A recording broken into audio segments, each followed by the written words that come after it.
বাংলাদেশ ক্রিকেটে এখন 3 ফরম্যাটে 3 অধিনায়ক নেতৃত্ব দিচ্ছেন। টি-20 দলের নেতৃত্বে আছেন লিটন দাস। নেতৃত্ব নিয়ে নিজের আত্মবিশ্বাসের কথাও খোলাখুলিভাবে জানিয়েছেন এই উইকেটকিপার ব্যাটার। এমনকি অধিনায়কত্বের রেকর্ড বিবেচনায় তিনি নিজেকে দেশের কয়েকজন সফল অধিনায়কের চেয়েও এগিয়ে রাখছেন। তবে পরিসংখ্যান কি বলছে, লিটন কি আসলেই বাংলাদেশের সর্বকালের সেরা টি-20 অধিনায়ক? চলুন লিটনের অধিনায়কত্বে বাংলাদেশের উইনিং পার্সেন্টেজ কত তা এক নজরে দেখে নেওয়া যাক। বাংলাদেশকে টি-20তে সবচেয়ে বেশি নেতৃত্ব দিয়েছেন মাহমুদুল্লাহ রিয়াদ। তার অধীনে বাংলাদেশ খেলেছে 43টি ম্যাচ, জয় পেয়েছে 16 ম্যাচে, উইনিং পার্সেন্টেজ 37.2। এরপর বাংলাদেশের পোস্টার বয় সাকিব আল হাসানের অধীনে বাংলাদেশ খেলেছে 39 ম্যাচ, এর ভিতরে জয়ের দেখা পেয়েছে রিয়াদের সমান 16 ম্যাচে, উইনিং পার্সেন্টেজ 41.02।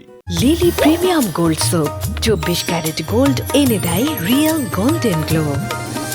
ম্যাচের সংখ্যা বিবেচনায় তালিকার 3 নম্বরে আছেন বাংলাদেশের বর্তমান টি-20 অধিনায়ক লিটন দাস।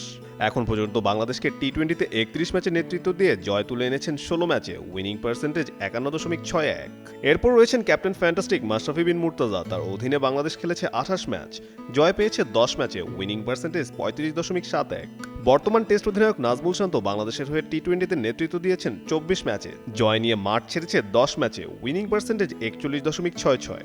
এর আগে 2011 থেকে 2014 সাল পর্যন্ত বাংলাদেশকে টি-20 ফরম্যাটে নেতৃত্ব দিয়েছিলেন মুশফিকুর রহিম। তার অধীনে বাংলাদেশ 23 ম্যাচে 8 জয় তুলে নেয়, উইনিং পার্সেন্টেজ 34.78। অর্থাৎ টি-20তে লিটন যে বাংলাদেশের সর্বকালের সেরা অধিনায়ক তার বলার অপেক্ষা রাখে না, অন্তত পরিসংখ্যান তো তার পক্ষেই কথা বলছে।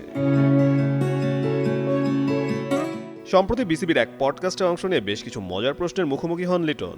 সেখানে তাকে বাংলাদেশের সর্বকালের সেরা অধিনায়ক বেছে নিতে বলা হলে বিকল্প হিসেবে আসে তার নিজের নাম ও সাকিব আল হাসানের নাম।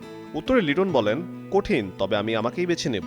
এরপর তাকে তামিম ইকবালের সঙ্গে তুলনা করা হয়। সেখানেও লিটনের উত্তর ছিল আত্মবিশ্বাসী। তিনি বলেন, রেকর্ডের দিক দিয়ে আমি। একইভাবে নাজমুল হোসেন শান্তর সঙ্গে তুলনা টানলেও নিজের পক্ষেই মত দেন লিটন।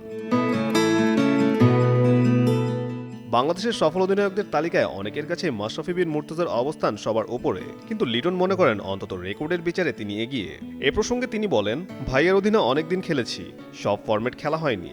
রেকর্ডের দিক দিয়ে আমি যেসব ফরম্যাটে করেছি রেকর্ড আমার খুব ভালো, তবে এটা নিয়ে অনেক বিতর্ক হবে আমি বুঝতে পারছি। পডকাস্টে পরে মুশফিকুর রহিম ও খালেদ মাহমুদ সুজনের নাম এলেও নিজের সিদ্ধান্ত বদলায়নি লিটন। সেখানেও আত্মবিশ্বাসের সঙ্গে নিজের নামই সামনে আনেন বাংলাদেশের এই টি-20 অধিনায়ক।